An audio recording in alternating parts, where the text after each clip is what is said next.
Check. Check, check, check.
Hello and welcome to the Rhetoric Prof stream for Blacklight Reading Hour with, wouldn't you know it, an actual blacklight. It finally arrived. I don't know if this makes for... I don't know what this does for anybody else, but I feel like finally I fulfilled a promise that I've been not fulfilling for a long time, making this actually a black light. But yeah, tonight we're going to be reading this piece. Argument is inquiry and argument is persuasion. It's not, not the most, I don't know. It's not maybe the most immediately exciting kind of thing. And it's I looked it up on Google Scholar before I did the stream. I was like, I'm curious what's the kind of stature of this piece? And there's like a quick and dirty way to do that, which was just how many people have cited it. And it was published in 1989, and 57 people cited it, so it's not like a super famous paper. That's not a huge number. It's not nothing, but it's not a hugely famous paper by that kind of maybe unfair, not very serious metric of how many people cited it. But it's evidence that this is not well known. And so I was like, why did I assign this? And I think I assigned this just because right now in this course on argument that I'm teaching, we're looking at, this week is about being an open mind. What does it mean to be the open mind in argument? To take an open-minded approach to argument.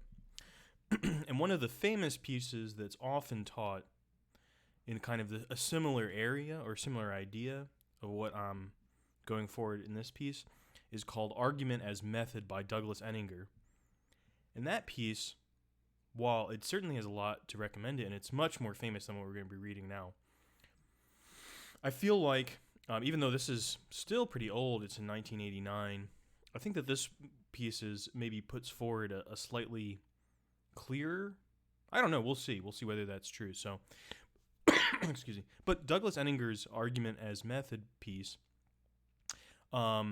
is one that within the bustling and exciting field of argumentation studies, that would be one that like a lot of people would know and would cite. And one of the images that he uses in that piece is about kind of a violin.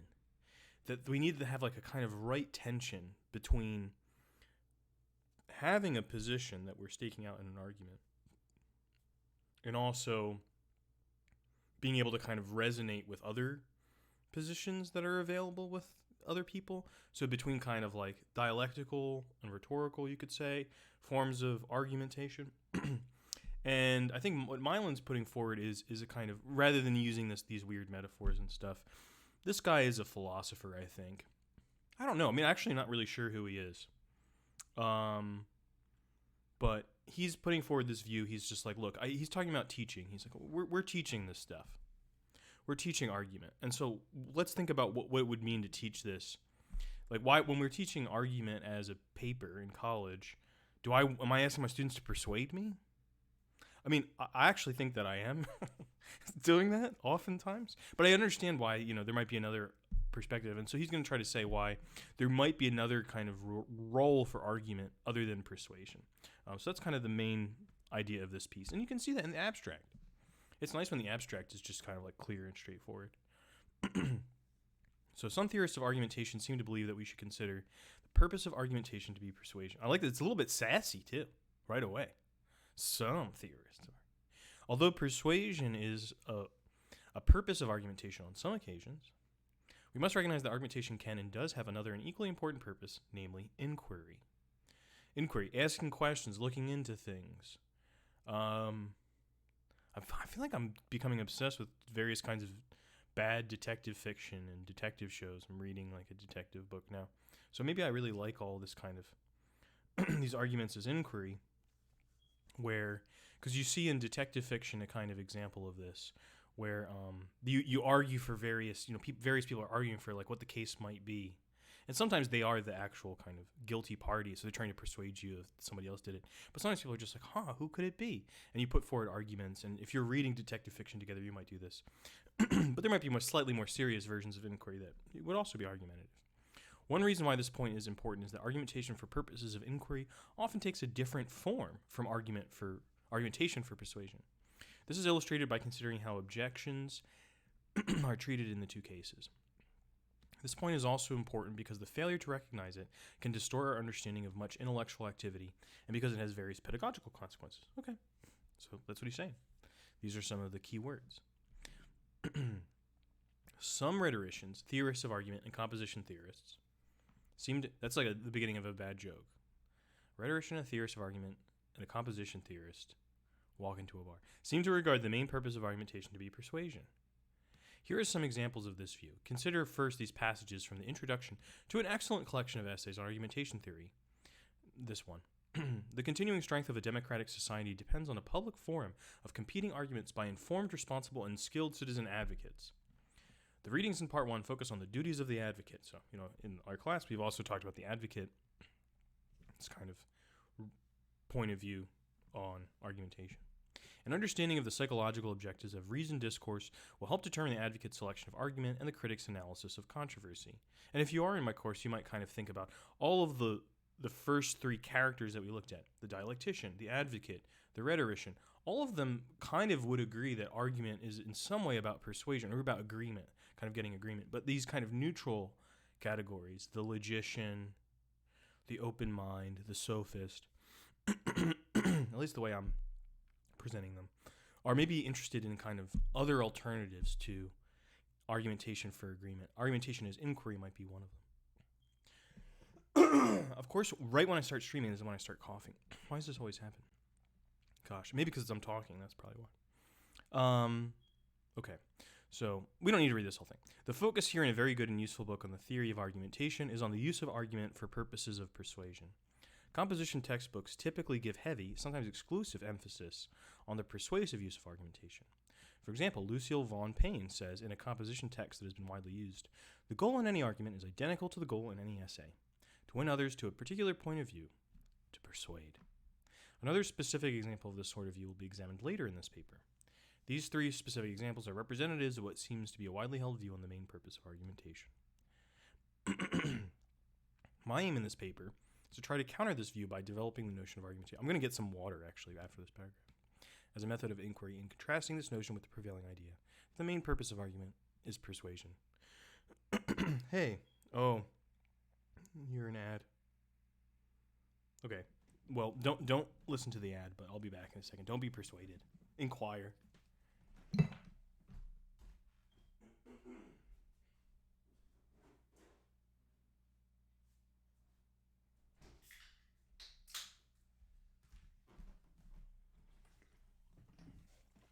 Okay.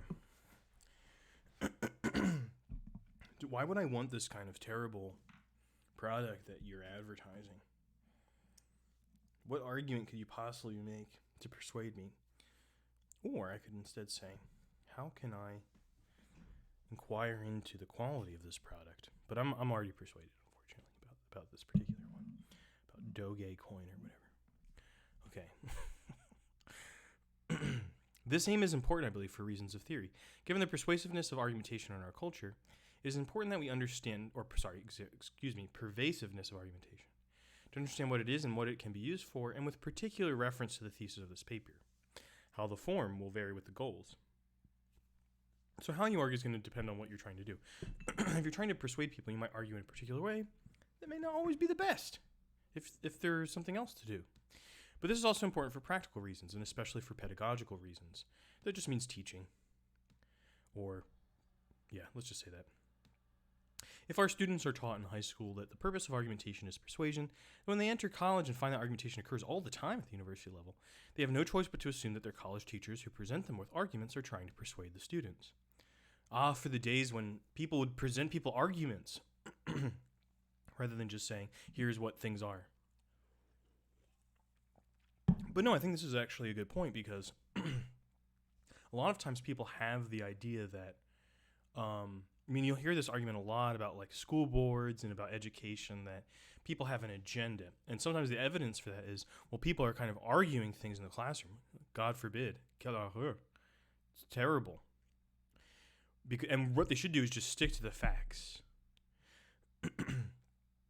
But a kind of point of view of any of things worth learning, including the natural and human sciences, would probably be unintelligible if you were just to present them as a series of facts. Like you kind of maybe need to present them as an inquiry. And if you present them as an inquiry, you might show them to be argumentative in some respects, or that might be the best way to kind of do inquiry in some cases.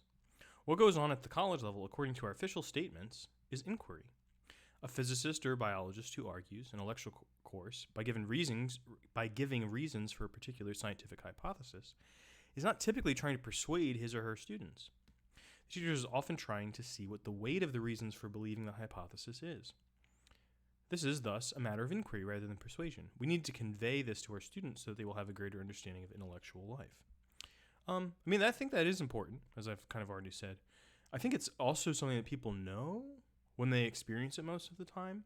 But I think maybe having like an articulation of why argument is important so that we're not so casual in our relationship to it could be useful. But maybe there also are people who are like, don't think that what they're learning is argumentative. If they're learning something like, oh, that's the case, that's the truth. And therefore, they would kind of like you would have a better understanding of what you might be doing when you're learning stuff if you saw it as argumentative in some cases. Similarly, in teaching writing at the college level, great emphasis is placed correctly on the writing of argumentative papers. If the purpose of argument in at least some of these papers is taken to be inquiry, then in teaching argumentative writing, we will be teaching our students how to inquire. We will thus be placing a method of thinking of exceptional power in the hands of our students. Wow, it's so nice of us to do that. By inquiry, one could mean the process of discovering the truth about some topic. I use the term to mean something rather different, namely the process of discovering what, if anything, is rational to believe about a topic. And this is going to be the main kind of argument of the piece, that if I'm going to inquire into the anatomy of a frog, I probably need to cut it open. Arguing about it is just not, it's not going to be, like, you can do the whole inquiry as argument. But Once I cut it open, what I'm looking at, me and my lab partner might look at it and say, well, I'm like, oh, I think that's its organs.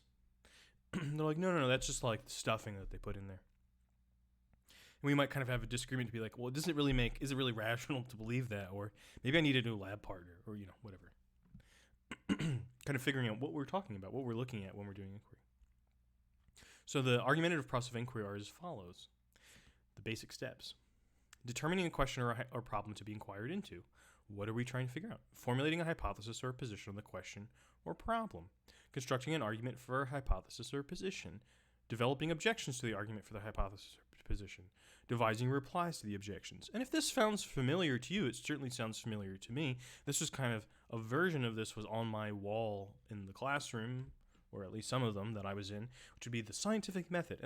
And this way that we're taught scientific method, I think, is certainly reductive, which might be important in some cases, but I think often like reductive to the point of it's distorting, or maybe even kind of stultifying. But he's doing kind of something interesting here with the basic way that people are taught scientific method, which is he's showing that something very similar can happen in argumentative inquiry, where you find a problem, you formulate a hypothesis, but rather than then constructing an experiment or conducting an experiment, what you might do in this kind of less empirical kind of inquiry, it's an inquiry into rationality, is to say, okay, well, what argument would there be for the hypothesis? And then like, well, what would be objections to it? And then so you're doing all of these experiments in argument itself. Now, I think it's probably possible to expand this to include things other than argument, and it might make it even a more powerful theory than what he has developed here about argument and inquiry. But he's restricting it even to a place where it's very clearly argument. We don't need to get messy. This stuff is very clearly argument, and he's still going to call this inquiry. So there we go. That's what he's saying. There are other steps in argumentation for inquiry beyond these.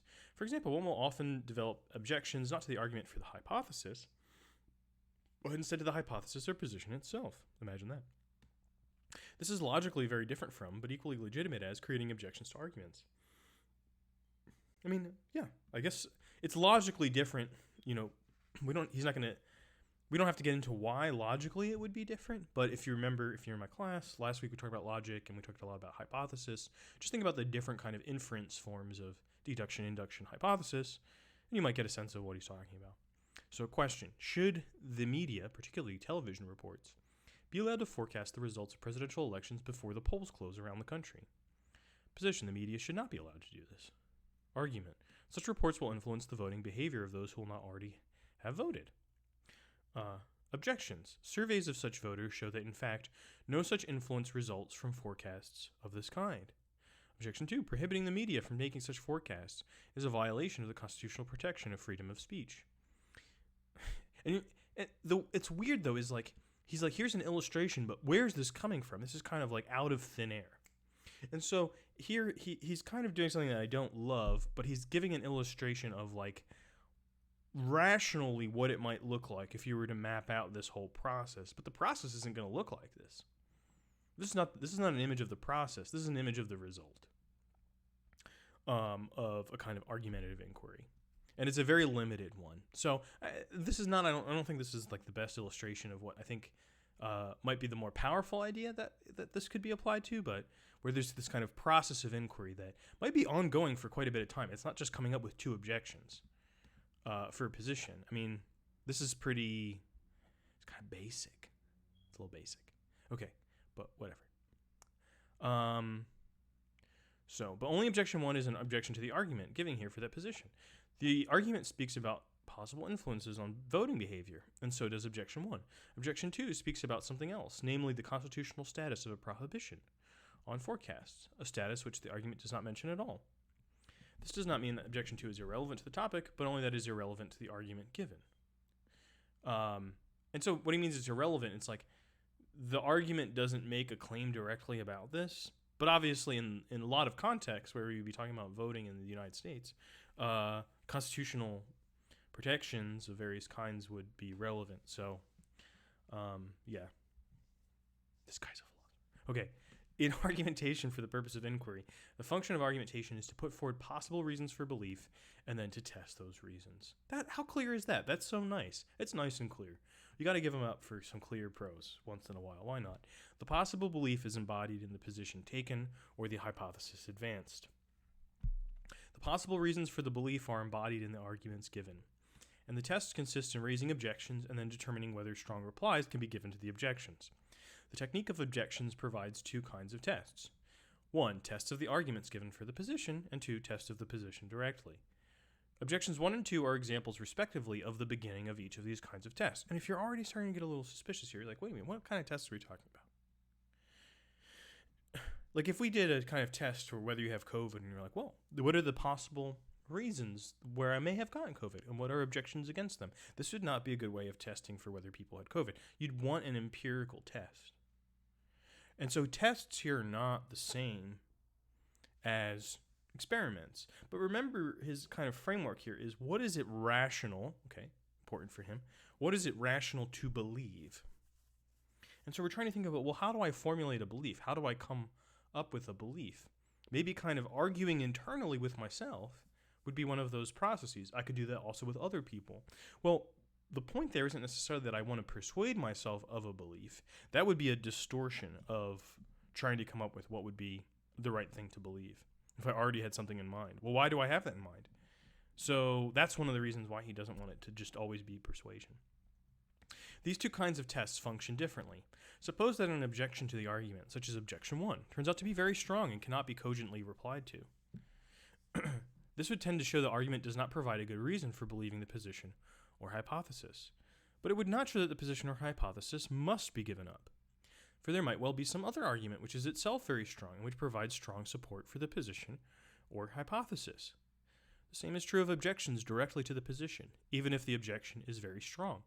This is not necessarily definitive, since there might also be very strong arguments for the position. One argument that I really like for this is an argument from physics, actually, and it's rarely that you can give an argument from physics that's very clear and also not mathematical. So I like this argument a lot. I happen to forget what it was called, though, or who came up with it. But a guy was arguing about whether the universe was eternal and infinite. And he's like, well, one argument against that is the sky is not completely lit all the time. And he's like, well, if there was an infinite number of stars, and if the universe had always existed, all of the light from all of the stars would have reached us, which means the sky would never be dark. It would always be light. I think that's an amazing argument, and it seems to be pretty much right. I think most people would agree today that the universe is not eternal, has not eternally existed, at least in the sense that we mean that in cosmological physics. And theological questions to the side. And also that it's not infinite in the sense that was once imagined, which is that it extended indefinitely in kind of more or less Euclidean space, is not what the universe seems to look like. So the sky is dark. It's not kind of eternally lit up. So that's a pretty good argument. But that argument didn't immediately make people like, oh my God, you figured it out. Because they had replies to them. Don't ask me what all the replies were.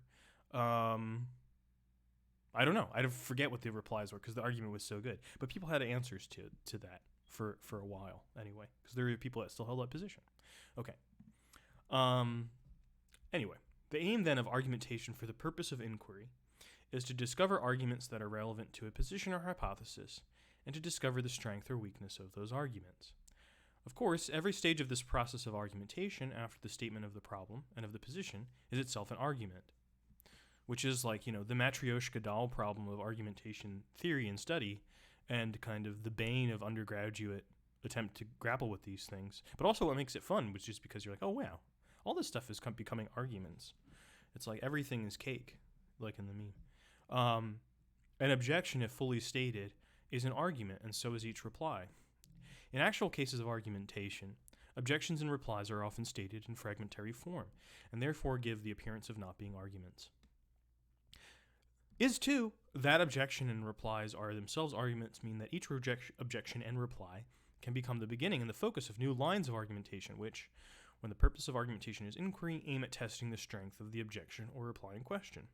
And he he doesn't go as far here as I would like to, which would show, he's interested in the ways that, based on your goal of your argument, to persuade or to inquire, and who knows, there might be other ones, there are, to persuade or to inquire, you might have a different form of argument. But one of the different forms is if I'm trying to persuade people, I kind of want the argument to be over in most cases. I don't want the argument to go on really long. The sooner the better, How do I get to the end? What's the shortcut? Everyone's looking for that. You might, for ethical reasons, not want it to be the shortest possible because you want to make it good for other reasons. But for the purposes of persuasion, Whereas for the purpose of inquiry, finding new lines of argument, and so in some sense continuing the argument, is continuing the inquiry. So that might be exactly what you want. And I think that's a really big difference between argumentation as inquiry and argumentation as persuasion. Being like, oh yes, it keeps going. Yay. Though, you might be a kind of weird, perverse person, and even though you accept that you want argument as persuasion, you're like, yes, but I never want it to happen. I never want, because I want there to always be a kind of new argument to emerge in the middle of the one that we just decided. So, if you're a person like that, I don't know who that would be. At this point, we are in a position to describe two ways in which argumentation for the purpose of inquiry differs from argumentation for the purpose of persuasion. First, if one's purpose to persuade an audience is to believe a certain position, one may choose not to develop objections to the position, or should the arguments given for it. You don't really talk about the counter-arguments. If one does state and develop objections, this will be due only to the belief that those objections will occur to the members anyway, and therefore that one's case will be more persuasive if one anticipates this by stating and replying to the objections right away. I often describe this as the Kung Fu movie problem, but also, the solution. You want your kind of Kung Fu badass hero to defeat some powerful enemies. Otherwise, the movie is very, very boring. Being if some guy's just kind of constantly in the dojo showing you his moves by himself, you're kind of well, this is a very bad movie. There goes the black light. It didn't break though, but it is getting warm. It's getting very warm. What's the light like? I wonder why it tipped over then. I didn't touch it. Okay. It's very bright. All right. Hopefully it doesn't fall down. Now I'm nervous. Now it's become a lot higher stakes. If this falls and starts a fire, I should get renter's insurance. Okay. Anyway, perhaps this point is best put in the following way. If one's purpose is persuasion, there is no obligation incumbent on one to state objections at all, let alone reply to them. People can disagree about that, but you understand what he means when he says that. I'm trying to persuade you I don't need to bring up why would I bring up all these things that might not help my case? If one knew in advance that those objections would not arise in the minds of the audience, or if one knew that those objections carried little weight with the audience, in that case, yeah, one would have no duty or responsibility to deal with those objections. In fact, in such circumstances, stating and replying to those objections might be seen as the audience as padding the discourse, wasting time, or as boring the audience, leading to discourse that might therefore be less persuasive. But if one's purpose is inquiry, one must consider objections. Otherwise, one will not create a sufficiently severe test of the argument in question. And honestly, that would also be boring, being we're going to argue to inquire, and seems like we all agree. Be well, then why did we even bother doing this? This could have been an email. We didn't need a Zoom meeting for this. No, let's actually get into it. Let's try to come up with some stuff. This is not a fanciful difference. Many rhetoricians will advise that if objections are stated at all, they should be stated briefly, and one should then move on immediately to other things, lest the objections prove too persuasive against the position one is putting forward. Here is an example from Lucille Von Payne. Each concession opens a paragraph, but the paragraph then moves immediately into a pro-argument and carries far more weight than the concession. Never develop a con point as fully as you develop a pro point. So I guess a pro just here means whatever side you're on for her, which is fine. Obviously, if you give more space to your opposition than to your own point of view, you are likely to lose the reader to the enemy camp. This may be sound advice from a standpoint of persuasion, but it defeats the whole purpose of argumentation for inquiry. The second way in which an argumentative discourse for inquiry can differ from this is this. In inquiry, one might reach no conclusion about the position or hypothesis being investigated. Be like, null hypothesis, proved once again. Or just be like, it's inconclusive. I was listening to some kind of legal report where this very bad defense attorney kept grilling these expert witnesses about various kinds of technical evidence. And he was like, so you did not reach a conclusion? They're like, no, we reached a conclusion. The conclusion was that the evidence was inconclusive. And he's like, so you didn't reach a conclusion? And they were like, no, we did reach a conclusion. The evidence is inconclusive, is the conclusion. And he couldn't process this and just kept badgering the witnesses over and over again to the same point. Because it's not the same thing. Like if I said, if someone was like, well, do you want the vanilla ice cream or not? And I was like, well, my conclusion is that I've not yet reached a conclusion. Like, okay, well, make up your mind. But when we're talking about inquiry, it's a very reasonable and necessary oftentimes to have a position which is we can't tell. We don't have enough evidence. We don't know. So, that makes sense to me to distinguish those two. Like the null hypothesis, you kind of need the null hypothesis. It's not the exciting one. It's not the one you want to, have. Where you're like, not sure. Well, I guess the null hypothesis, I'm using that incorrectly. The null hypothesis here could mean more than one thing. So, but anyway, sometimes you inquire and you realize that you don't know. That's what you find at the end of your inquiry. Or the investigation might prove to be so complex that with so many branches and subsidiary lines of argumentation that it might be very difficult to see what it adds up to. But such a situation would not be possible in a case of persuasion. In persuasion, the conclusion which is the focus of the persuasion has been identified first. And the whole point of the process of argumentation is to establish that conclusion. In persuasion, one never winds up being inconclusive about the conclusion. And again, I disagree, but for the most part, in the basic sense of things, that's true. Okay. But I think there's really good arguments that wouldn't agree with that, but they get a little kind of they get us deeper into the weeds of what we're talking about. We're talking about persuasion.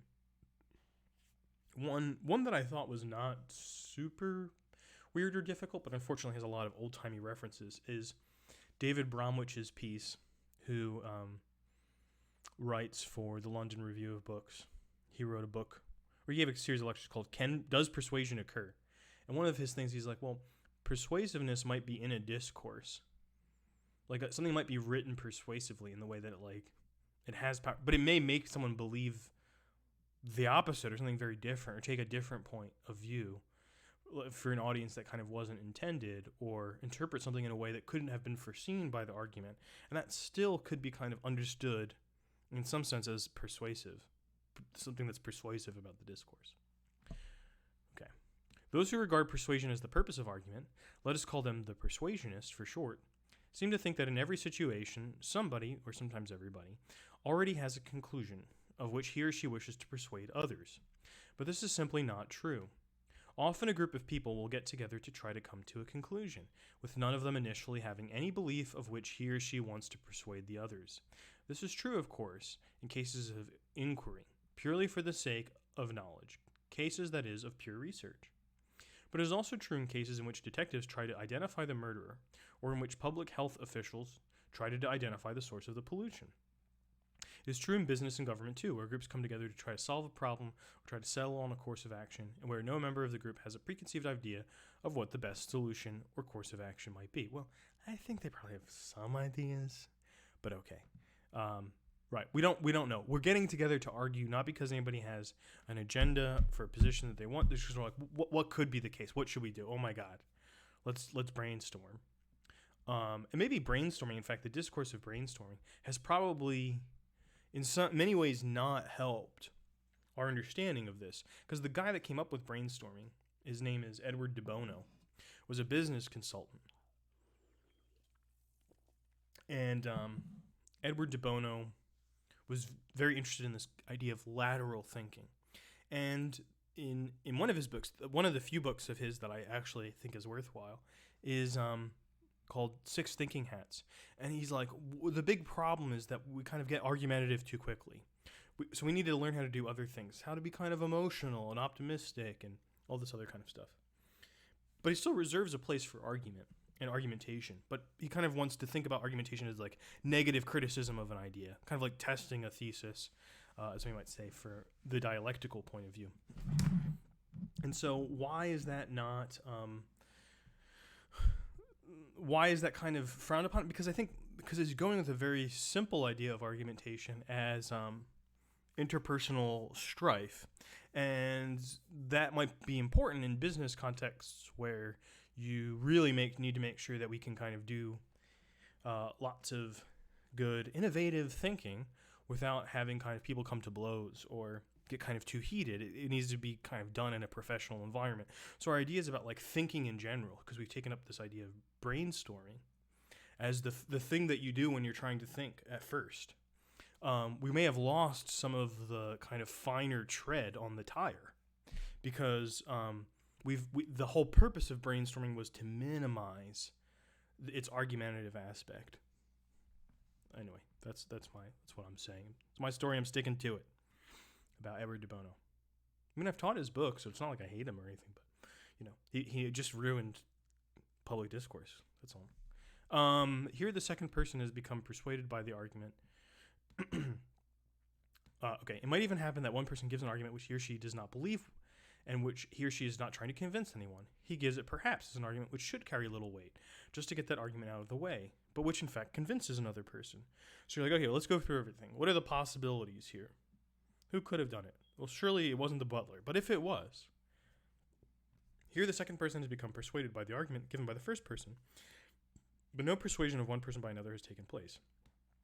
I think that's a weird idea because for him, I guess, in order to persuade someone, I need to intend to persuade them. So, I'm not sure I find that persuasive way of looking at persuasion, but I think that's that's the point he's trying to make anyway, if we just want to understand him. It would be very odd to say that the first person had persuaded the second, and though not odd to say that the second person had become persuaded. It seems kind of like semantics to me. I'm not that invested in this question. In some cases in which people argue together cooperatively to find a solution or course of action, the purpose of argumentation may not be to find the best solution or course of action. Perhaps no one in the group believes that there is a best solution or action. Here there is no thought of reaching the truth or of persuading anyone or of anything. So the purpose of argumentation in this case may be to reach agreement in a way that will make everyone feel included, involved, and motivated to carry out whatever the group's decision turns out to be. So that also seems to me weird, which is like he's calling that inquiry. And to me that seems a lot like kind of what we would have talked about as a critical discussion or kind of dialectical group where you're trying to look for kind of common ground or something like that. But that you could also think about that as inquiry. Like, well, what do we all kind of agree upon? What do you think that we should do? And like nobody really cares. It's this like weird thing that he's imagining. Like no one really cares what we do, but we have to all agree on it. It's like I can't really imagine a situation where no one would care about a group decision. We just need to make one and make it feel inclusive. But maybe like really terrible meetings are like this. But at that point, I feel like people are just like, fine, like I don't even want to participate in why would I participate in the argumentation if I really didn't care? I don't know. I guess it makes sense. Let's just say you want people to feel included. So everyone should participate. I don't know. He's imagining something like this. If you have a better imagination of what this would be like, let me know. Maybe you go to better meetings than I do. When we teach argumentation to our students, such situations in which groups try to come to decisions should be emphasized. Yes. Our students often have little experience with such situations and little idea of how they work. That's really funny. It's like students have never made decisions before. In groups, of all things. That's not how children are. But it's like, I mean, I don't think you need to say that they don't have experience of this. I think they have a lot of experience of I think most people have experience of making decisions in groups prior to a college class in argument. But I think he's kind of not thinking, well, these children's groups are not valorized enough in their rationality. And that might be the case sometimes, because the way people come to decisions in groups might not always be through a process of inquiry or discussion. But I also wonder that, like, whether that is the case for most people anywhere, So maybe we should just get back to the thing of, like, it's important to try to argue in lots of areas of your life. It can be helpful. I don't know. I don't want to argue with him. Let me try to be more generous. They find, because I did assign this piece to other people, they find that much of their time together is spent in a common effort toward developing and supporting a position, an effort in which persuasion does sometimes occur, but in which they often find themselves putting forward views simply in order to examine them to decide together which carries the most weight. So be like, okay, I don't really agree with this, but this view isn't represented here, and we know people think of this, so let me say this view. Let me try to represent it. And it doesn't have to be like being the devil's advocate, as people like to say, where you're taking up the kind of role of the provocateur. You might just say, actually, out of like an ethical courtesy, I want to represent a position that I don't see represented here as best I can. Why not? It is rare for the members of a group to have well-defined and well-supported positions already, and then to spend time trying to persuade the others to adopt their views. Exercises like this give students a concrete feeling for the nature of inquiry through argumentation. That seems nice. I've been trying to draw a distinction between argumentation for persuasion and argumentation for inquiry, in opposition to those who hold that the main or only purpose of argumentation is persuasion. Some theorists of argumentation would object to this distinction and hold that it does not exist. To see one reason why they would hold this, I will examine portions of J. Anthony Blair and Ralph H. Johnson's important and exceedingly helpful article, Argumentation as Dialectical, which I should go read, because I'm not sure I actually know this. Johnson and Blair, or Blair and Johnson are like, they're like, this, son. They're like, this. No, they're really famous in argumentation studies. They're the Canadians that I'm making fun of when I say that informal logic kind of slightly weakens your damage from context. But they've done quite a bit to put forward lots and lots of conferences on argumentation and works and kind of studies, and they've considerably advanced some specialist literatures, but some general understanding of how people might think about argument that is taught in many college classes. So I think what they've done is probably pretty valuable. Blair and Johnson hold a view about the purpose of argumentation, which implies this objection in an especially clear and powerful form. They say, the purpose of argumentation is rational persuasion, whether of the self or the other. That is, the arguer's aim is to get the person to accept as true some proposition which he or she does not currently accept. So they're also kind of like, they're the persuasionists, more of these persuasionists, as he's calling them. For some reason, it's weird for me to say Blair and Johnson. I always hear them as Johnson and Blair. Maybe it's just because I'm used to saying Johnson and Johnson. I don't know. Blair and Johnson thus hold that persuasion is a necessary and inescapable factor in argumentation, that no argumentation can take place unless someone is at least trying, though not necessarily succeeding, in persuading somebody, himself or someone else, of something. Exactly how would their view, which we can call the rational persuasion view, lead to an objection to the view we are presenting in this paper? First, they might note that in what I am calling inquiry, no conclusion or belief is yet held. So you see what he's doing? He's being a smart aleck. He's being a smart aleck here.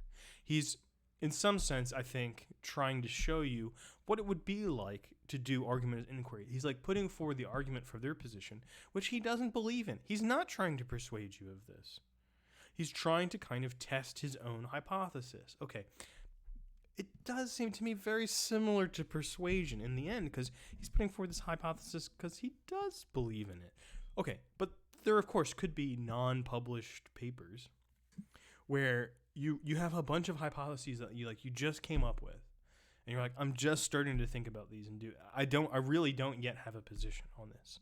And in fact, that might be even the more normal thing to have as you kind of go around in the world. You're just like, I'm not really sure what to think about any of this.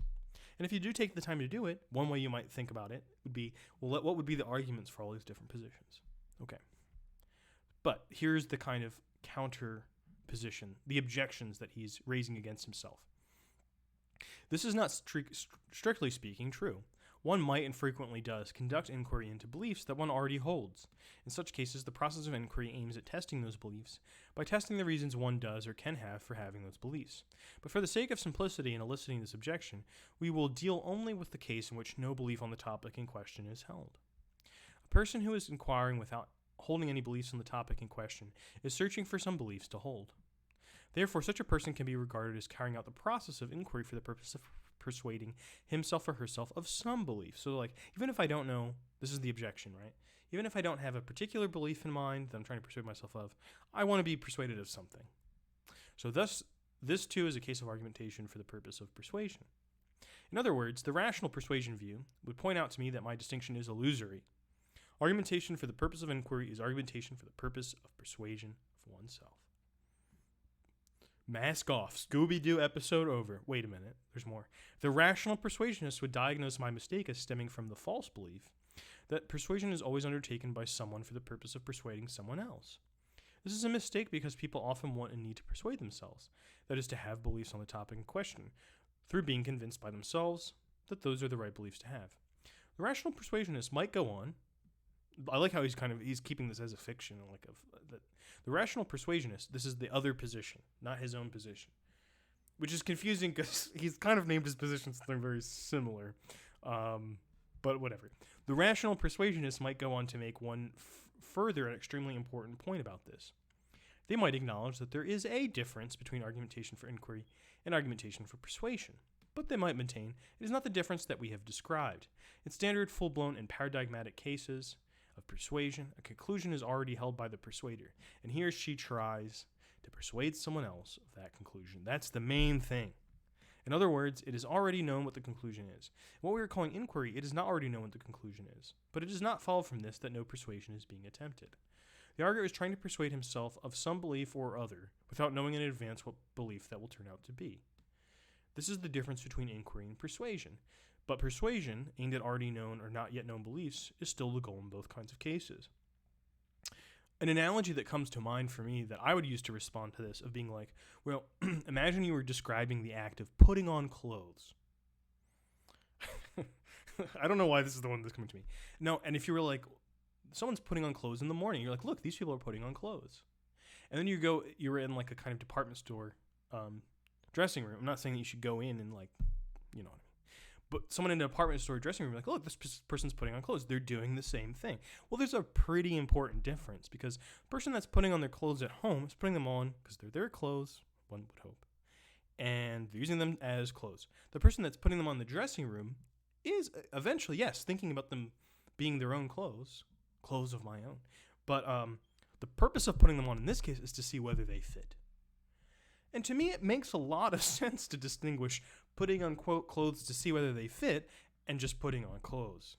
Like, I could see those. I mean, they look very similar. If you just look directly at them, they look very similar. But what they are for is actually pretty different. It's pretty different. You don't want to put on shoes that don't fit. That sucks. They feel bad. You're like, ah, damn, I like these. I wish I could wear them. Do they have another size? Things like that. But when I'm putting them on, I'm not like if I put on shoes that don't fit to wear, that's a different kind of sad, you know? Okay. I don't know if that helps you, but one difficulty with this objection, that in inquiry the arguer is trying to persuade himself or herself, is that it stretches the meaning of term persuasion much too far. The objector points out that inquiry is undertaken for the purpose of discovering and coming to believe something about the topic in question. Only if any and every act or process of coming to believe could be called persuasion, could it make sense to call this process of inquiry persuasion too. What inquiry and successful paradigmatic persuasion have in common is the result of someone's coming to believe something that he or she did not believe before. But not coming to believe can be called persuasion. But not every coming to believe can be called persuasion. A person who has a sudden revelation comes to believe something, but has in no way been persuaded. Aha! There's something that's like kind of horrified me, which is in certain kinds of stroke victims, there's a certain kind of brain damage that you can sustain, where afterwards you're kind of constantly in a state of eureka. You kind of have, I forget what the clinical term is for it, but it's kind of like chronic eureka, where you're constantly, everything that you do is like a realization for the first time. And something about this kind of, though in a weird way, it sounds like it could be, blissful. Where like, wow, you're kind of constantly realizing everything is this new, brilliant thing. It also sounds like a horrifying torture of experience where you're kind of constantly realizing things. But, in those moments where you realize something, oh, wow, it kind of all comes together. He's saying that's not necessarily persuasion. You might come to a belief with no one having persuaded you of it. And he has a pretty narrow sense of persuasion that makes this work, but that's part of his argument. The objector will reply that inquiry is more than coming to believe. It is a process undertaken in the hope of forming a belief, and when the belief is formed on the basis of this process, the process can be said to have persuaded the person to have this belief. It is perhaps tempting for the objector to say that the person persuaded himself, rather than the process persuading him. But to say this is to play far too loose with the logic of the verb to persuade. Funny. He thinks verbs have logic. The person could have persuaded himself only if he set out to do so, just as in other paradigmatic cases of persuasion, one person sets out to persuade another. Now, it is true that the person may already have a proposition in mind, and it may even be one which he does not want to believe. For instance, that his business partner is a thief. Gosh, just what a nice guy. Marley. Loved Marley. But in such a case, even if we would say that he persuaded himself of the truth of that proposition, what we mean is that he became convinced by the process of testing the proposition that he undertook. And this is a paradigmatic example of inquiry. So going back to the clothes analogy, the moment where I put on clothes that fit in the dressing room, that isn't an example, even in the kind of case where I'm like, oh yes, these fit. This is an example of putting on clothes to wear. And yet, I would say that even if the case is like I came out and I felt like $1 million from the dressing room, and I was like, do you mind if is it possible? What's the store policy? Can I just wear this out of the store if I pay for it? I feel so good. It still feels to me different than the normal case of putting on clothes in order to wear them. I put them on to see whether they fit, and then I made a different decision. I'm like, wow, they fit so well. I'm going to try to be a weirdo and just kind of keep wearing these for the rest of the day.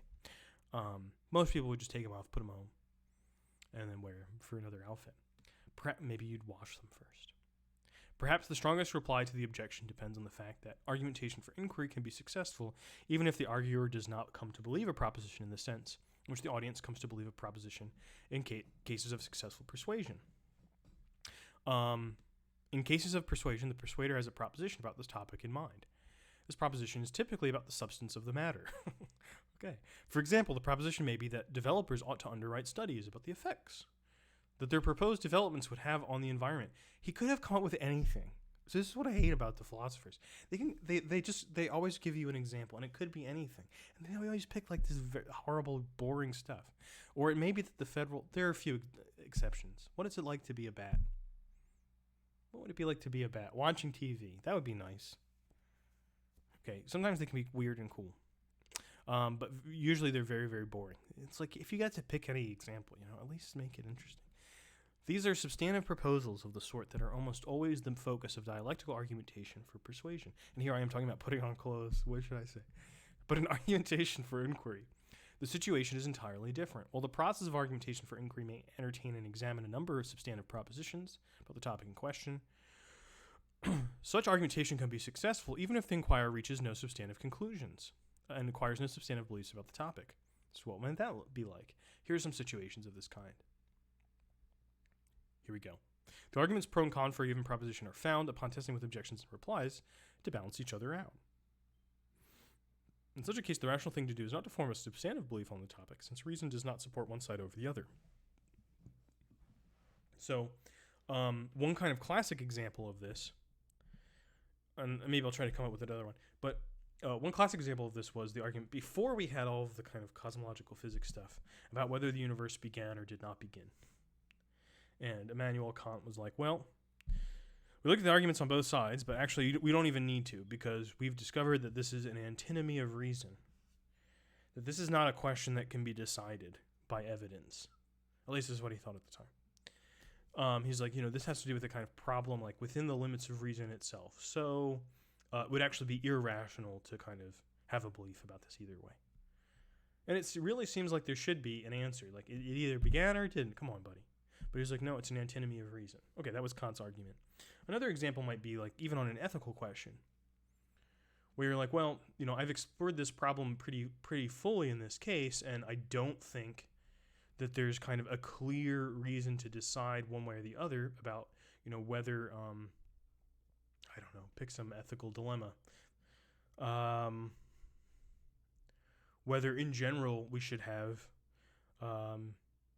genetic the ability to kind of genetically design babies. I think that in the kind of broad generalization that we can make about it in that way, there are equal arguments on either side. So what we need to do is maybe decide on a case-by-case basis, or kind of defer it to a time where it's a little bit clearer to decide about things, or maybe we kind of defer to other considerations that maybe would be different than like which one is right. We would let other things kind of decide for us. What do people really want? Things like that. All of the arguments tested may turn out to be bad arguments, or arguments carrying little weight. Be like, wow, all this stuff sucks. All these arguments are bad. Well, this was a successful inquiry. You wouldn't say that about persuasion. Be like, well, we found out that everything that we thought is really kind of not supported by reasons, which can happen sometimes because if you really like investigate your feelings sometimes, or things that hunches that you have, and like, well, that's not supported by anything. And then you look at the other side, like, well, what if it was the opposite? And you're like, oh, I don't have any evidence for that either. Like, actually, I don't really know anything. I'm like, oh, okay. Well, that can be comforting, or it can be terrifying, I guess, depending on what you're talking about. 3, even if the reasons tested turn out to be good reasons, the inquirer still need not believe the proposition be tested because A, there may be, whether we are aware of it or not, equally good reasons for a conflicting proposition. You're like, well, I really have a very limited amount of evidence.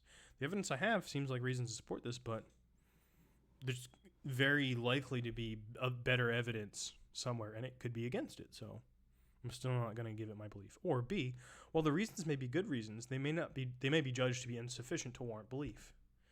Why might we have a high standard of belief? Well, it's like, okay, let's say we're talking about nuclear war. And let's say we have like lots of indications that something that's flying towards us is a missile. Lots of evidence. And if what we were deciding about wasn't whether or not to start a nuclear war, we might say that's good enough evidence, but we might be like, look, in this particular case, our standard for belief needs to be close to absolute. And we don't yet have that, so we're going to wait and see. White knuckle it out. We can never know what we have discovered and tested all of the relevant arguments. 5. Well, that one's kind of, that should be number 5. That should be the mic drop. But anyway, he goes on here because he doesn't have any sense of style. Even if the reasons are sufficient for belief in the proposition in question, the inquirer can still rationally decide not to believe the proposition because believing it might have an undesirable effects on the inquirer's life.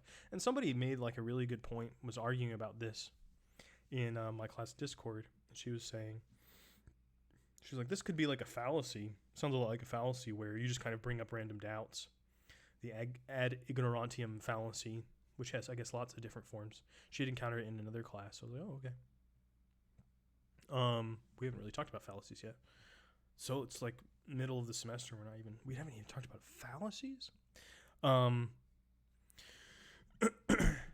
So I think that is right. I mean, I think it could be, but what would be reasons why would it ever be rational? Be like, if I believe this would be bad for me. And it might be like, well, I mean, I think some people would say that that's irrational. And then he's like, see my other paper, which is like that's a kind of swag. That's some swag. Be like, oh, you don't believe this argument? Not to be persuaded by it, but just to test this particular hypothesis, read my other paper from a few years ago. So I haven't read that paper, so I don't really know what he says, but you could look at it. But I always like this example, which is what I replied with, which is kind of a weird example of the so-called zoo rabbi, Natan Slifkin, in Brooklyn, who wrote this weird piece. I have no idea how I found this, to be honest with you. Sometimes you just kind of, I had days on the internet where, Lord, I must have found some strange things. I have no idea how I found this, but I was clicking around on the internet, and I stumbled upon this blog post or article. I don't think it was published anywhere except like on his own site. But it was called In Defense of My Opponents. And Natan Slifkin had published some books about the compatibility of evolution with the Torah, and some other arguments that get pretty kind of involved and complex and about Judaism, so we're not going to go into that. But some other rabbis who were what we can kind of very loosely call creationists, I don't think that would be the right terminology in this case, but, it's the shorthand that we understand, said some kind of mean things about him, kind of affected his career pretty negatively, condemned him in various ways, and he was pretty pissed. You know, he like seemed to lose some money and reputation about this. It seemed to really impact his life in a negative way. But he wrote this defense of them, saying that he's like, they're wrong in all of the argumentative points here. He's like, their arguments are bad, but their purpose, like my purpose for writing this argument, is to protect the communities of faith that they are leaders of. And in their particular communities, it would be disastrous for someone to come in and just kind of start lecturing about dinosaurs. Like there wouldn't be kind of enough of a critical discourse around this that would allow people to inhabit the position of their faith and a modern scientific point of view. And he's like, but in my community, that is the norm. And so for me, the way that I look out for my community's faith is by helping people occupy these two positions, or something to that effect. And I thought that was pretty interesting. So maybe that's an example. But you might still say, oh, okay, well, that's irrational. Whatever. I mean, you do you. If inquiry were a form of persuasion, then since no substantive belief about the topic in question has resulted, the process of inquiry would have to be termed a failure. But in fact, this inquiry was successful because it showed the inquirer what the strengths and weaknesses of the relevant arguments and positions are. We must be careful here about what the inquirer in such cases does and does not believe. I can't wait for the day when an academic article is like, we need to be careless here. Right here, we need to not care. This is the place where we get wild. Maybe in George Bataille, that's where you would read something like that. There is no doubt that the inquirer has a belief now that he or she did not have before, but it is not a substantive belief about the topic. Instead, it is what we might call a belief about the evidential or rational status of one or more substantive propositions about the topic. The inquirer believes that in the case of at least one substantive proposition about the topic, the arguments which can be deployed do not support a belief in that proposition's truth over a belief in that proposition's falsity. Okay. Although it is true that the inquirer has acquired a belief, this kind of belief is so different from which are typically the foci of persuasion, that it is by obfuscating to classify argumentation. Obfuscating means it's kind of, it's like smoke clouds. It gets in the way. To classify argumentation for inquiry as a type of rational persuasion. Okay. So what's the big idea here? What's he really trying to say? It would be weird if someone kind of got up to like a pulpit and they're like, ladies, gentlemen, tonight I have to describe something to you. A conviction that I've come to powerfully. As any conviction ever before. And it's that I am not sure what I believe on this particular matter we are discussing tonight. It would be weird to do that, right? And he's like, okay, so sure, that's a belief. But that's not the belief that people are arguing for in persuasive situations. And if you don't know that, then, I got a bridge to sell you in Omaha. In inquiry, one need not come to any conclusion in the usual sense. What one is doing is investigating what I call the dialectical field surrounding a topic or a substantive proposition relevant to that topic. I kind of like this. I might take that. But I just call it, like, what you're investigating is, unfortunately, it's also this word, the topic. You're investigating the topos. Like, what are the candidates for belief that someone might have here? I can represent that because I am in a discourse about this. I'm aware of what people may or may not believe because I have heard people writing, talking, arguing about this. I can kind of imagine various positions that I myself may not inhabit. And I'm just going to do all of that in a kind of imaginary way to see what might be arguments for it. And some of those, as I occupy them, even kind of temporarily, may seem stronger or weaker than others. And so I get a kind of sense of how my own kind of belief chips, how I would distribute them, like on a roulette table. It would be bad to be like, I'm going to put one chip on every number because I'm just definitely losing money. Like I'm definitely winning, but I'm losing money, right? So I don't want to do that. I'm like, put it all on red. That's probably the better bet than to put one chip, even though I'm definitely going to win if I put one chip on every number. Okay, I don't know why I'm talking about roulette. This is not a helpful analogy. But anyway, it made sense to me. Hopefully that helped someone. By dialectical field, I mean the web of arguments, objections, and replies which are relevant to the topic in question. Just as in scientific inquiry, the scientist may ascertain only the probability attaching to a certain proposition without coming to believe that proposition, so too in argumentation for inquiry, the arguer may map out the dialectical field of that topic without coming to have any substantive beliefs about the topic. Yeah, I actually think I agree with that. even though I wouldn't put myself in this open-minded category that I'm making him speak for. My claim in this paper is that argumentation can be, and often is, used for that part of inquiry which consists in the testing of reasons, and that logic and strategy of this process of testing are different from the logic and strategy of argumentative persuasion. Here's another example of the difference. In argumentation for inquiry, it is good strategy to begin by testing the argument thought to be the strongest for the position taken, while in argument for persuasion, we are sometimes told to save the strongest argument for last. Yeah, but you're also told to do the opposite, so, I mean, I don't think that's not important. Who cares? Welcome to the stream. Who cares? That's not the attitude he's trying to encourage in the general public. So don't do as I say, but also as I don't know. Indeed, as I indicated earlier, one might wonder why, in argument for persuasion, one should consider and discuss any objections at all. It is clear why objections must be discussed in argument for inquiry. This is how reasons are tested. But in arguments for persuasion, there seems to be no necessity to consider objections. A persuader might consider objections if, as Blair and Johnson put it, a proponent arguing for a claim encounters objections from his audience. Someone's like, excuse me, sir, I have a question. This was an experience I had once, which was a lot of fun. I was in a debate about hip-hop at a middle school in Queens, and afterwards, like, oh, we're going to have, like, questions afterwards. So I happened to be, just by chance, on the pro-hip-hop side. So all of the questions went to the other side, and they were all like, excuse me, I have a question. They're, like, all very nervous. They're like, why do you hate Jay-Z? Thank you. And they just, like, hate it. They hand it back. Like, why do you not like good music? Thank you very much. I hand it back. It was brutal. It's one of the best. So you might like, okay, in that case, I thought probably neither of our arguments were very good. But the audience was definitely not persuaded by against their own position. I think they're arguing that like hip hop is misogynistic and therefore, overall bad or something. This is not persuasive to this audience, and they got question after question after question. So there you might be like, you need to consider the objections because they keep coming. You just have to. If you don't have anything to say, even if the objection's just like, why are you stupid? You're not going to be persuasive. They are surely right in saying that in this case, if those objections are not met in one way or another, the arguer's task has not been completed.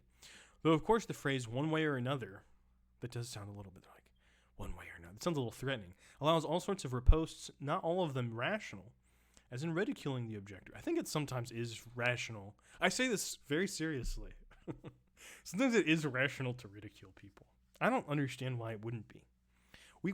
We're so people are so against ridicule. They're like, no, that's not the way that you think things should be funny. You shouldn't ridicule people. It's like one of the weird things about the ancient rhetoric stuff is it's impossible to assign because it's just full of names and references that nobody knows or cares about anymore, except like a very small number of people. But also because the ridicule in it is brutal. Like it's not it's not the example of argumentation that people are like, oh, you imagine the great orators, and they're just Cicero is constantly just insulting people how they look. Constantly. He's like, look at this guy. Sometimes he even, like, the way that he insults how people look is so convoluted. You're like, how is this persuasive? In one case, he's like, you see this guy who we can tell that he's a bad person from how he like dresses and acts and all these other nasty things. And we really know that because this other guy who I'm defending is a comedian, based the character that you all hate and think is really funny because of how bad he is on this guy. So it's like, what? How is this an argument? It's like Cicero, the great orator. So, I mean, okay, ridicule may not always be the best argument, but there are times when it's rational. When someone is arguing about themselves, or arguing, let's say, as much of our political discourse is actually about not a bunch of issues, but about why you should like me more than the other guy. Ridiculing that person is a perfectly rational thing to do. So, okay, I just want to defend ridicule. I think it can be rational. It doesn't mean it's always nice, but it can be rational. Why would it depends on what the argument is about. But suppose that the proponent encounters no objections from the audience, or offers arguments to an anticipated audience and not an audience which is present, which can intercede directly. I love all these ideas of the audience interceding directly because they're there. I mean, like, sometimes they do. Sometimes audiences intercede when they're not there too. But also, a lot of times audiences are there and they're just like, they don't feel like they could do anything. I don't know. Okay. I'm complaining too much about these little issues. Blair and Johnson feel that even in these cases of persuasion, there's still an obligation to defend the claim, and also the premises of arguments offered in its support against possible objections. Why do Blair and Johnson say this? This view seems on the face of it gratuitous. The persuader should do whatever, subject to ethical constraints, it takes to be persuasive. And if that means omitting considerations of objections, then so be it. The reader will remember Lucille von Payne's advice to skate over objections as lightly as possible, lest one persuade the audience of the opposite of one's thesis. Do you all remember that? You remember that? No. Nobody, unfortunately, no one remembers her. Lucille von Payne. But he mentioned her above as like the writer of, she wrote some kind of book about how to write essays or something. I believe that Blair and Johnson hold this seemingly gratuitous view because they are talking about rational persuasion. Persuasion by means of a rational consideration of the issues. And rationality of the Western type. This is so weird when they do this. It's like, what are they talking about? Why are they even going here at this point? Like, you've been talking in such broad generalities, and now you're like, now let's get specific about in this one weird way. Oh, God. In question requires objections be considered. It's like, anyway, it's annoying. It's annoying. All of this stuff is all filled with this, which makes it annoying to teach with. To explicate this notion of rational persuasion, Blair and Johnson introduced the notion of the community of model interlocutors. Oh, by the way, if you're here and you like want to chat, just drop if you're new to this. You can like drop things in the chat, and I'll respond, or I won't. Maybe I just talked about ridicule. I was like, maybe now you're afraid because I'll ridicule you because I like it so much. This is a hypothetical community consisting of members who exhibit certain traits of reasonableness, such as being knowledgeable, reflective, open, and dialectically astute. That's my favorite thing on what to say on Tinder dates. Wow, you're super dialectically astute. And then you never have another one. Being dialectically astute, they will raise objections. So the persuader is well advised to raise the objections himself and answer them in advance. This will impress the community with the strength of the this is like the kind of kung fu artist movie situation. Like, if I can present lots of strong arguments and then beat them, then it's more persuasive. But, otherwise, why am I really bringing all that stuff up? Don't make me think about the bad stuff. I think that Blair and Johnson are to be commended for raising and attempting to deal with a problem, which has heretofore not received sufficient attention, the problem of the limits of the means of persuasion. Argumentation theorists or persuasionists who believe that purpose of argumentation is persuasion rarely address this question beyond talking about ethical limits. But the problem extends far beyond ethical duties. Is a persuader violating ethical duty, or is he violating duty of some other kind, in not raising objections to his positions and arguments? And this is actually, I think, pretty interesting. It's not an interesting sentence. It's not an interesting piece of prose.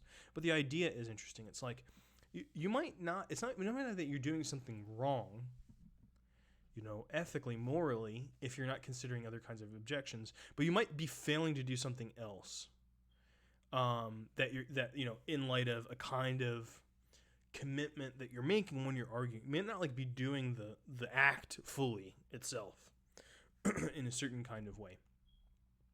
I think that we are uncomfortable with an arguer who ignores or suppresses important objections to his or her own position. Blair and Johnson's idea of a community of model interlocutors helps to explain why we are uncomfortable with this and why, more generally, we believe that persuasion should not use any and every device, but instead should confine itself to rational argumentation. So this is something that I'm not sure. I mean, I wonder how people feel. Should you use whatever you have to persuade? Sometimes I will say, kind of jocularly, in explaining certain things, I'll say, it's like a street fight. There are no rules, but some things work better than others. And there, the choice of what you might use, like in a street fight, would be based on effectiveness, what's efficient, what works. But usually that wouldn't be the only consideration. I mean, you'd have to, it'd be almost, in most cases, it'd be very cynical to take that point of view, even in a street fight. It's like, there's got to be some kind of style or honor to it, or a consideration of like, well, what do I want to deal with? I guess that might go back to effectiveness, but why am I talking about street fights? One might even say, based on their idea, that one of our goals in argumentation of any kind is to change our actual community so that it more closely resembles the ideal community of model interlocutors. Yes, I'm always saying this. Nevertheless, this approach has to encounter certain objections. For example, one consequence of this view seems to be that exactly the same argumentation should be given to every audience, regardless of the audience's interests, the extent of the audience's understanding of the issues, what the audience finds acceptable. What Blair and Johnson would have the persuader do is to create a model argument for model interlocutors. Then this model argument, which manifests the rationality inherent in the topic being argued about, is to be presented to any and every audience with whom that topic is being discussed. So this is like, I think maybe Blair and Johnson kind of like got too lost in the sauce on an ethical interpretation of what we might call universal audience in Perlman and Lucy Albrecht-Sideke. Because I don't think the universal audience, I actually don't. I'm convinced of my own hypothesis on this one. I don't think the universal audience in the New Rhetoric is primarily or even significantly about ethics. Don't think it's about ethics. But a lot of people have kind of treated it that way, and being like, well, what I want to do is I want to argue for the universal audience, which would be, I don't want to kind of leave anything out. I want it to be kind of acceptable to people beyond the concrete audience I'm talking about. That's a fine idea as far as it goes, but here, Myland is the author of this piece. Myland's pointing out a kind of ridiculousness of it, being like, well, if that were the ethical thing, then the consequence of it would be you would give the same argument to everyone. You would treat every particular audience as a universal audience, and that means you would say the same thing. So I don't think that's a good interpretation of universal audience, and it maybe is a kind of funny consequence of what Blair and Johnson want to argue about. So that might not be the way. So in some sense, he's like, no, obviously you need to adapt to your audience. He's like, I'm not a persuasionist, but when I am doing persuasion, it's like the guy at the beer commercial. Like, I don't always argue to persuade, but when I do, I freaking adapt to my audience. But this might mean that the persuader would raise objections for an actual audience that the audience did or could not understand, and that the audience itself finds irrelevant. This might turn the audience against the persuader, whom they regard as devious, unintelligible, as trying to put one over on us. And this might, also turn the audience against the claim of which the proponent is trying to persuade them. What is needed is a view, perhaps some modification of the community of model interlocutors view, that will do justice both to our feeling that, as well as observing ethical limits, persuasion ought to be eminently rational, and to our feeling that persuasion ought to be effective. I have been trying to show that the logic and strategy of argumentation for inquiry is different from that of persuasion. No kidding. Well, okay, he's trying to be clear. I'll give him that. He keeps repeating it. One difference, as I've tried to show above, is that the consideration of objections is clearly essential in inquiry, but that its role in persuasion is not nearly as clear. Right. That is something you've said. Argumentation can be used for inquiry and for persuasion. So he's not against persuasion here. I think that's important to say. He's not saying that persuasion is not okay. He's fine with persuasion. He likes persuasion. Some of his friends are persuasion. But what he is saying is it's not a good way to think about argumentation, or it's not the only way to think about argumentation, is that what it's doing is persuasion. Inquiry is different. It looks different, it acts different, it quacks different. I do not wish to leave the reader with the impression that I believe that these are the only two legitimate purposes of argumentation. Oh, a secret third thing. Argumentation can also be used for the development of ideas. A thought or a fragmentary idea can be developed into an idea by the consideration of objections and replies. I wonder why that would be different from inquiry for him. I really don't know. But for him, he's like, that's a little different for some reason. I don't know why. This can also be applied to some instances of argumentation in philosophy itself. Some philosophical argumentation can be seen as the elaboration and development of a philosophical idea or position. This is what I don't even know what he's trying to say here. Philosophers in the Western tradition have a strong tendency to treat all argumentation as proofs or as attempts at persuasion. Okay. Regardless of what I think what he's saying is, sometimes philosophers are just, they're just trying stuff out. They're just jazz. It's just jazz, bro. I don't know. I'm just Anaximander. I'm out here. I'm pre-Socratic. I don't have a textbook. I'm saying stuff. And maybe that's an argument, you know? I'm trying to see how far I can go. I don't know. I actually don't know why he's spending time with this, but he's being very thorough. That's very good. This could be a shorter. This could have been an email and not a meeting, but regardless of what the philosopher intended when he constructed the argumentation in question, if we find that the arguments given fail to prove or even to persuade, as so often happens, we can still regard these arguments as developing the philosopher's position, as showing, for example, how the position applies to various situations, or how the position can be arranged so as to defend against various objections. In this process of development, a philosophical thesis becomes a philosophy. Which is this good? Are we supposed to like this? See, I'm pretty sure he's a philosopher. You know, a lot of these people are, or at least style themselves as that. They think that's the kind of privileged discourse. Be like, when one's doing philosophy, then one finally, okay. Anyway, enough complaining about philosophy. This point about the development of ideas is also important from the standpoint of pedagogy at the advanced high school and college levels. Repeated surveys of the faculty of my college have shown that their main complaint about student writing is that students do not know how to develop their ideas. It's like, this is so funny. This is what faculty always complain about. Like, these students do not know the thing I am teaching them. What's wrong with them? They don't know the thing I'm supposed to help them understand. Why don't they know it? Why aren't they me? I'm so good. I'm so great. Students typically state one or more ideas, that is, state one or more positions or claims on a topic, and then leave it at that, believing they simply by stating ideas, they have done all that they need to do. Thank God professors have never done that. Thank God that isn't how the vast majority of journalistic discourse, even in opinion, especially in opinion comments, is. One of the things that I'm struggling with is that I'm asking students to kind of analyze arguments that they find in the public sphere, and so many of them are picking arguments that are terrible. They're just poorly constructed, and they see they're poorly constructed. I'm like, there's almost nothing to say. Like, it just has fallen apart in your hands. And I don't want to make them feel like they've chosen something that's bad. I'm like, it's not your fault that it's bad, but like, there's almost nothing to say here. This is terrible. These arguments are so bad. But an idea by itself is of no value unless we know whether it is a good idea, one that will stand up under examination. Often the reader cannot even understand what the idea is, or which of several possible ideas it might be, because there has been no development of the idea. In fact, I would say that a position or a claim merely stated without support or argumentation is not even an idea, but instead a fragment of an idea or the beginnings of an idea. By teaching our students to conduct argumentation for the purposes of inquiry, we are teaching them how to develop these fragmentary ideas or beginnings into ideas in the true sense.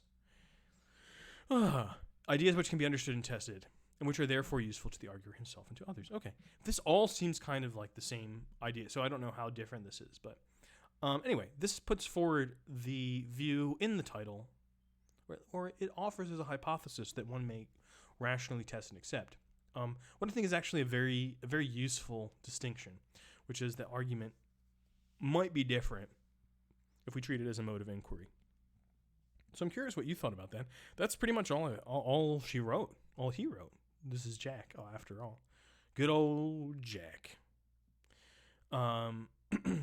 So I think that one thing that might be like a takeaway from this piece, if you're going to go back into your life or you're going to talk about argument with somebody, you might be like, well, sometimes maybe it would be useful, like, you know, when you or a group of people want to figure out what to do or what to think or what to say, is not try to figure out immediately what is true or what is good, but just say, well, what are all of the positions that you might take?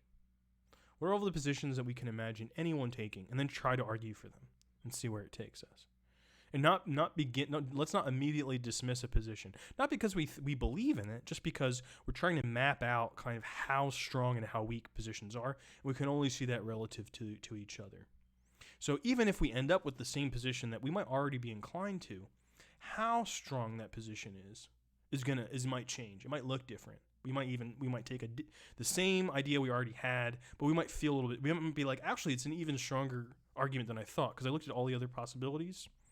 This is the only game in town, as far as I can tell. Or you might say, like, well, look, you know, I still believe this thing. But I can see how there's like lots of complexity. There's lots of other reasons that you could take different attitudes towards, though I remain with my own. So the strength of belief and which belief and all these other kind of things we can get through inquiry in a way that we might not get by approaching argument as persuasion. But anyway, thanks for coming to the stream. I hope now that I have my blue light, this will become an immensely popular thing to come in and listen to scholarly articles about late at night. This kind of terrible lighting situation. Yeah. I kind of like it because it disguises all sorts of things. This weird blue. I should just like it because I like black light. It's cool. But anyway, let me know what you thought. If you're here on YouTube, you can drop a comment down below. Let me know. If it's something that I feel like there we go, can usefully respond to, I'll try to. And come back next time to the Rhetoric Prof stream on twitch.tv/rhetoricprof, or you can get this on YouTube at the Rhetoric Prof YouTube channel. So again, thanks for coming by. See you next time. And then I have to find the thing where I do this.